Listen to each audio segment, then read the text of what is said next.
All right.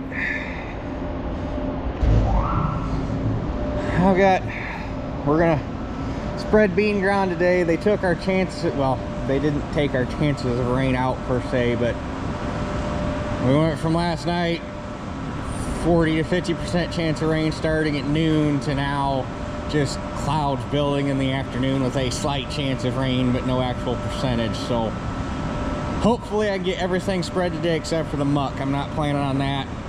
I would at least need to go down there and look at it first. So that's not on the plan. I'll spread that with my small spreader when it comes time to plant it, which that'll be the last stuff planted anyhow. So on the bean ground, we're doing DAP, potash, and different ratios of DAP and potash in the corn ground. And then this stuff down here, which is called Gyp Soil. It's made by a company called Gyp Soil Pelletized Products in somewhere up by Kenosha, I think, Wisconsin. This is calcium sulfate, where AMS is ammonium sulfate. And basically, I didn't even know that this was a thing until I started working here, because I'd never actually seen this bin. I don't think they'd been carrying it too god awful long. Basically, this is to soybeans what AMS is to corn. It gives you a good source of sulfur for your soybean crop without having to pay for the nitrogen part of it. And with soybeans, you throw nitrogen on, you're basically, I'm not gonna say you're wasting it, but it's kind of not necessary. So it's basically, and I couldn't find a product bank, or in our product book, I couldn't find one of our product books, because I was going to try to find one so I could tell you the exact what's going on with it, but I couldn't find the data sheet on it or our product book.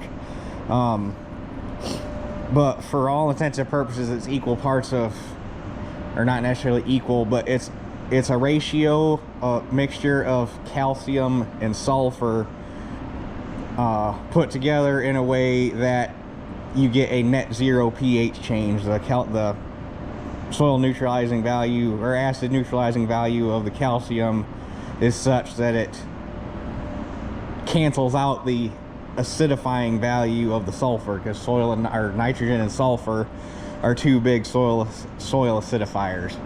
So basically, you can put this on, get your sulfur with no pH change, and it's cheaper than AMS. So, and the recommended application rate for it is basically just 100 pounds an acre. There's basically 3 big users of it that pull out of here, and I've talked to all of them, and they're really happy with it. And they just straight 100 pounds the acre of it is what they do. So that's what we're gonna do. So I gotta go weigh the truck, and I can't run the camera in the truck because same thing, there is zero freaking metal in that cab. That you would almost need a suction cup to put it on window, or, which I don't think a suction cup would have enough balls to hold this new camera mount up I got, because it's pretty stout. So videoing with the new stuff is a bit of a challenge, because there's no place to put a mag base, because we don't make anything out of steel anymore. It's like that spreader. It's really hard to get good camera angles on it, because half the machine is made of plastic and the box is all stainless, so a magnet won't stick to it. So I do what I can.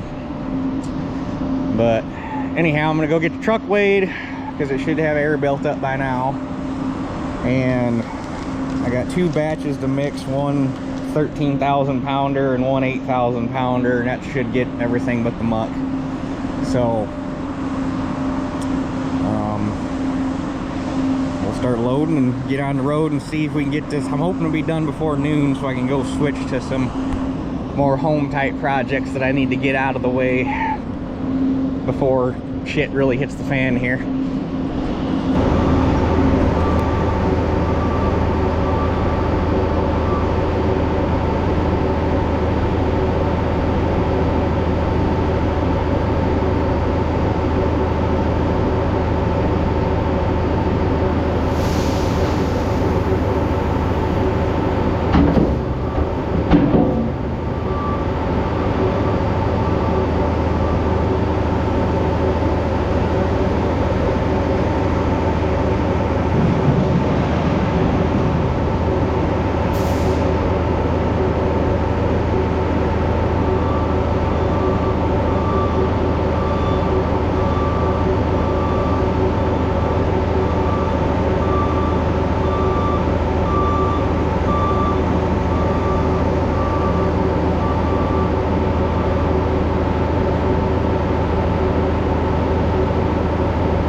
muck's loaded. Now we gotta load the spreader.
We're not doing a new field yet.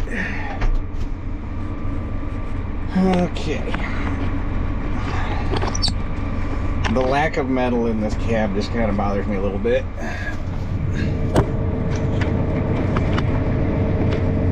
Everything just feels so cheap.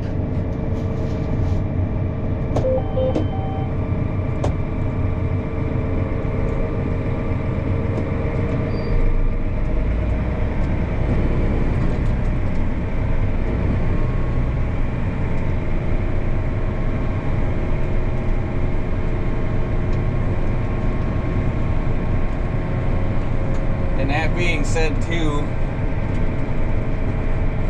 while this seat is not the most comfortable or not the most uncomfortable thing I've ever sat in, I honestly believe the seat on my 1955 is more comfortable than this thing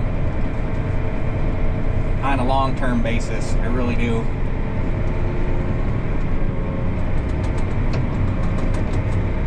Having sat in both of them.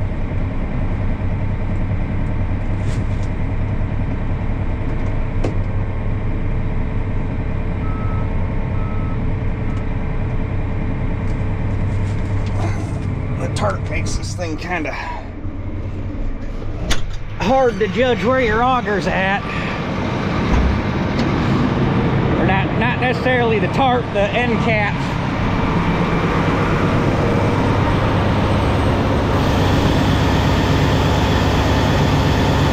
I'm too far away. All right, bombs away.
So that whole front bat should fit in here, and that's going to get a good chunk. Then we'll just have to come back for the small one in the back hopper.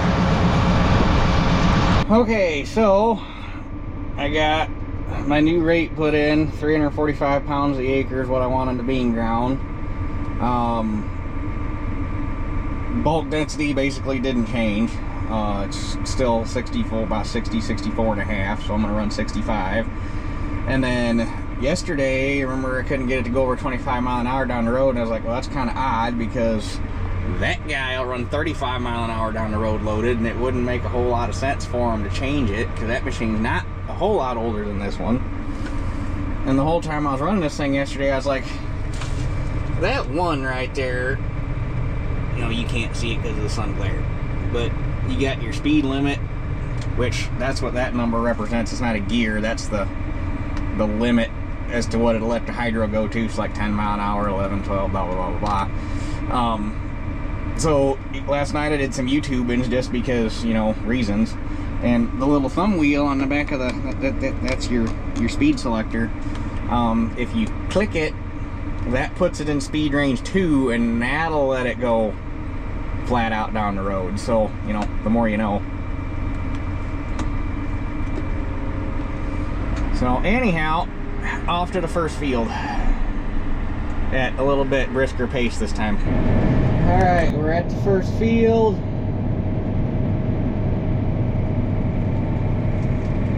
You know, new technology stuff. This has got this fancy little thing. I didn't do it yesterday because I forgot about it, but you can go in here and it will prime the boxes. It'll run, the scales are on the very back of the belts, so it'll run product until it sees it on the scales right above the spinners, so that you don't have to drive X number of feet to get the belts primed. So I got that done. Same density for the most part, same, everything's the same. Field's in, so we're ready to rock.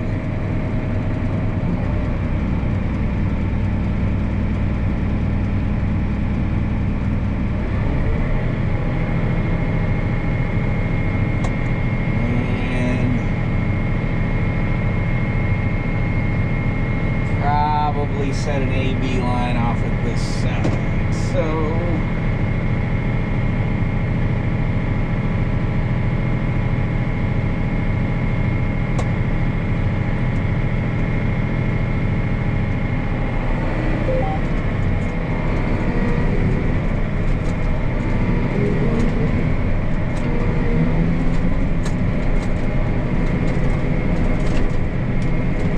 see, I got some trees to take out, or not take out, push back.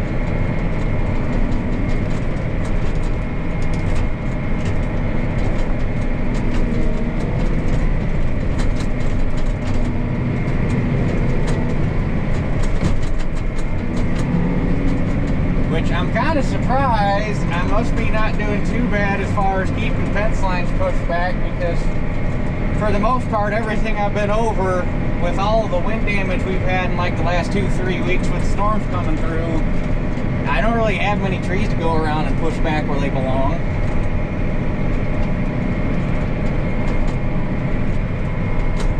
I figured I'd have trees down all over the dang place.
I'm done. I'm purging it and oiling the chains right now.